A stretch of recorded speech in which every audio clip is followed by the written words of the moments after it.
daerah, mereka bukan berasal dari hasil pemilu, tapi ditunjuk oleh pejabat yang berwenang, inkasu Menteri Dalam Negeri atau Presiden. Secara normatif, eksistensi PJ Kepala Daerah didasarkan pada norma 201 ayat 9, ayat 10, dan ayat 11 Undang-Undang 10 2016. Artinya, pengisian PJ Kepala Daerah telah direncanakan dan diatur jauh sebelum penyelenggaraan pemilu 2024. Selain berkenaan dengan PJ, Kepala Daerah, Kepala Desa termasuk salah satu aparatur negara yang kerap didalilkan pemohon, khususnya terkait dengan netralitas aparatur penyelenggara.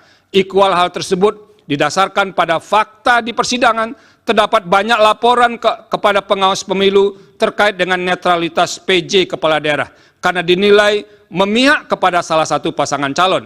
Selain itu, pengerahan kepala desa pun menjadi fakta yang dilaporkan dan juga muncul di persidangan.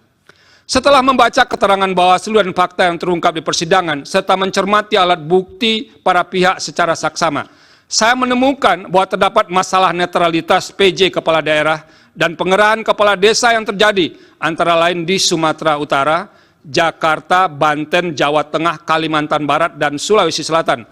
Adapun bentuk ketidaknetralan PJ Kepala Daerah diantaranya berupa penggerakan ASN, pengalokasian sebagian dana desa sebagai dana kampanye, ajakan terbuka untuk memilih pasangan calon yang memiliki komitmen untuk melanjutkan IKN, pembagian bantuan sosial atau bantuan lainnya kepada para pemilih dengan menggunakan kantong yang identik dengan identitas pasangan calon tertentu, penyelenggaraan kegiatan massal dengan menggunakan baju dan kostum yang menonjolkan keberpihakan kepada pasangan calon tertentu, pemasangan alat peraga kampanye di kantor-kantor pemerintah daerah, serta ajakan untuk memilih pasangan calon di media sosial dan gedung milik pemerintah.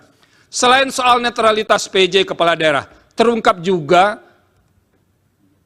sebagai fakta di persidangan adanya pengerahan atau mobilisasi kepala desa, antara lain seperti di Jakarta dan di Jawa Tengah.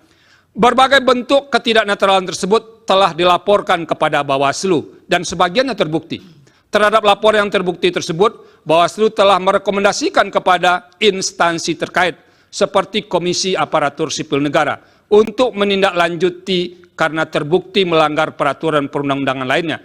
Berkaitan dengan ketidaknetralan tersebut, KSN pernah merilis hasil survei pada Desember 2023 yang menunjukkan bahwa sebagian PJ Kepala Daerah dinilai belum optimal dalam pengawalan netralitas ASN. Salah satu penyebab utamanya adalah intervensi politik sehingga membuat ASN melanggar netralitas. Sementara itu, sebagian laporan yang disampaikan kepada Bawaslu dinilai tidak terbukti karena tidak memenuhi syarat formil atau material. Namun Bawaslu tidak memberitahu kekurang lengkapan syarat dimaksud. Hal demikian sebenarnya dapat dipandang sebagai cara Bawaslu menghindar untuk memeriksa substansi laporan yang berkenaan dengan pelanggaran pemilu. Meskipun demikian, saya berkeyakinan bahwa telah terjadi ketidaknetralan sebagian PJ Kepala Daerah, termasuk perangkat daerah, yang menyebabkan pemilu tidak berlangsung secara jujur dan adil. Semua ini bermuara pada tidak terselenggaranya pemilu yang berintegritas. Dengan demikian, dalil pemohon aku beralasan menurut hukum.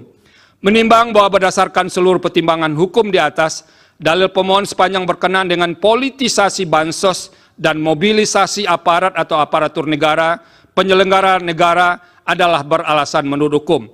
Oleh karena itu, demi menjaga integritas penyelenggaraan pemilu yang jujur dan adil, maka seharusnya Mahkamah memerintahkan untuk melakukan pemungutan suara ulang di beberapa daerah sebagaimana yang disebut dalam pertimbangan hukum di atas. Terima kasih. Yang Mulia, Prof. Eni. Terima kasih. Nimbang bahwa download Tribun X sekarang, menghadirkan lokal menjadi Indonesia.